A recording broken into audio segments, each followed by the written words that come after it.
Good morning আপোনালোকক সকলোকে স্বাগতম জনাইছোঁ মোৰ এই চেনেললৈ মনোজ ব্লগছলৈ।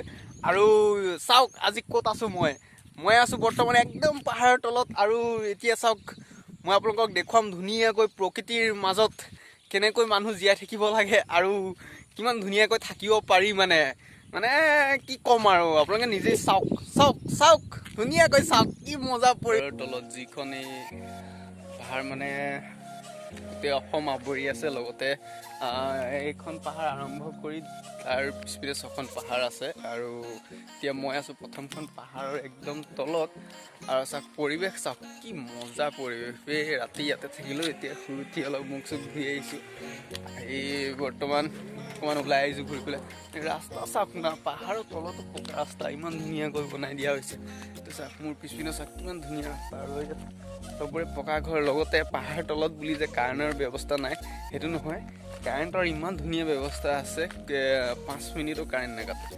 তাৰপাছত আৰু চাওক সেইটো ভিউটো চাওক না, মই আপোনালোকক একবাৰ ধুনীয়াকৈ দেখাই দিছোঁ। চাওক কিমান ধুনীয়া ভিউ,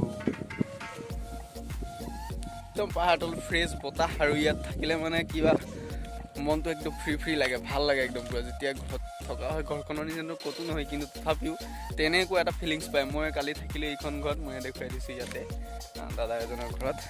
আৰু পৰিৱেশটো চাওক না, পৰিৱেশটো চালে আৰু ইয়াত থাকিলে আপোনাৰ মন যদি কিবা এটা দুখ লাগি থাকে নহয়, একদম ভাল লাগি যাব। কি মজা পৰিৱেশ, একদম। আৰু ৰাতিপুৱাৰ ফ্ৰেছনেছটো যি মজা নহয়, দেই চাওক কি মজা পৰিৱেশ। মই আপোনাক বেক কেমেৰাৰ পৰা দেখাই দিছোঁ ধুনীয়াকৈ পৰিৱেশটো।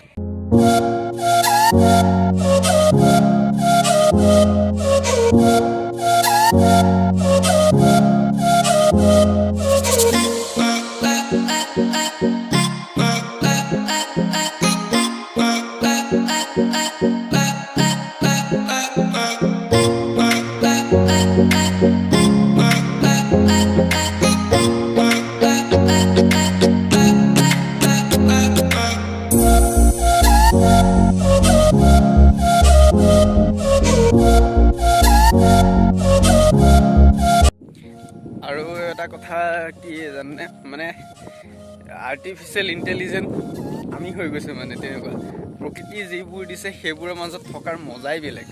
আৰু এটা কথা কি, এইবিলাক মুকলি পৰিৱেশ, মুকলি আকাশ, পাহাৰ পৰ্বত পাহাৰ আদি সকলোৰ মাজতে যে মানৱ জাতি এটা আছে, সেই বস্তুটো ইয়াত আহিলে গম পোৱা যায়। আৰু ইয়াৰ মানুহখিনি সংস্কৃতি, এটা ভাল সংস্কৃতি আছে। আমাৰ অসমত যেনেকুৱা ঠিক তেনেকুৱা এখন অৰুণাচল হয়, অৰুণাচল এৰিয়া, কিন্তু বহুত মজা। আপোনাৰ চাওক না, মই এইটো বেলেগ কথা ক'বলগীয়া বিশেষ একো বিচাৰিয়ে পোৱা নাই। কি মজা পৰিৱেশ, কি ধুনীয়া। চাওক ৰাতিপুৱাৰ পৰিৱেশটো আৰু মজা। ৰাতিপুৱা ইয়াত ৰাস্তা ফুৰিবলৈ আহিলেতো আৰু ভাল লাগিব। ৰাতিপুৱা ভাবিছোঁ ঘৰটো ইয়াতে বনাই লওঁ নেকি, বহুত মজা পৰিৱেশ। একবাৰ চাওক না ভিউটো, একবাৰ চাওক।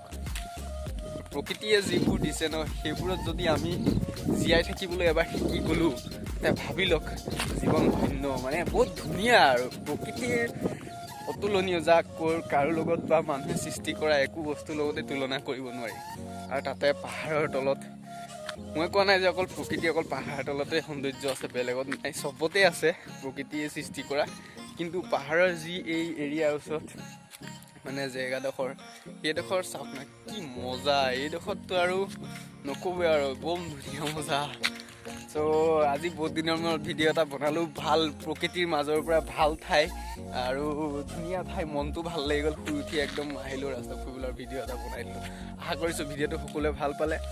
আৰু এনেদৰে 2-এটাকৈ ভিডিঅ' ভাল ঠাই আৰু ধুনীয়া চাব লগা ভিডিঅ' দি যাম।